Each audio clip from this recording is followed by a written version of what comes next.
Nothing says happy birthday or congratulations like a beautifully frosted cake.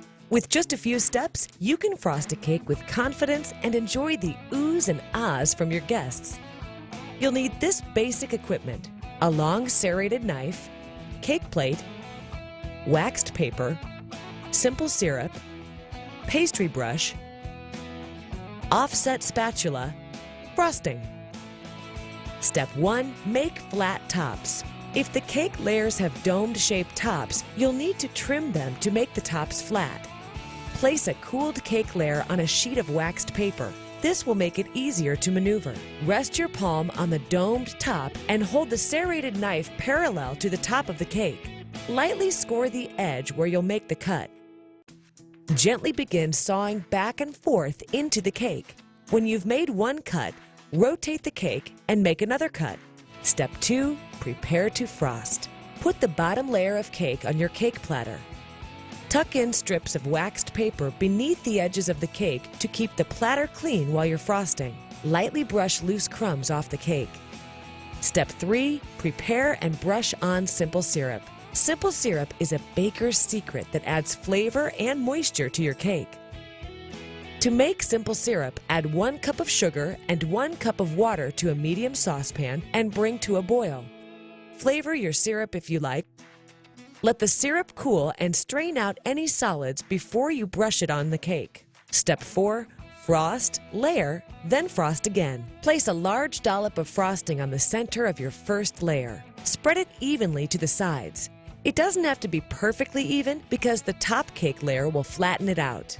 Carefully place the top layer, cut side down, on top of the frosted layer. Do your best to align the layers. Don't worry if frosting squeezes out the sides. You'll use that later. Brush off any loose crumbs from the top and apply more simple syrup. Step 5. Make the crumb coat and chill out. Spread a thin undercoat of frosting to keep the cake crumbs under control. Bakers call this a crumb coat. Put a small dollop of frosting on top of the cake and smooth it out. Remember, this is a thin undercoat, so don't worry if you can see the cake through the frosting. Next, spread a thin layer of frosting around the sides of the cake. Now you can smooth any frosting that squeezed out from between the layers earlier. Chill the cake in the fridge until the frosting is firm to the touch. If you're in a hurry, pop it in the freezer.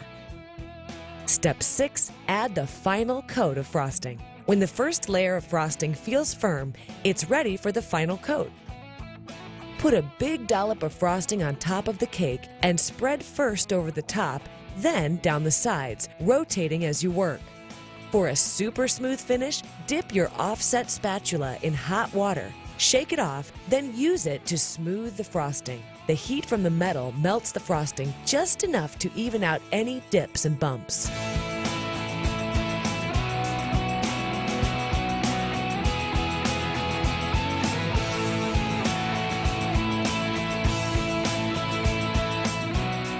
Put the finishing touches on your cake with edible flowers, fruit, chocolate shavings, or sprinkles. When you've finished, carefully pull away the strips of waxed paper and wipe off any spills with a damp paper towel.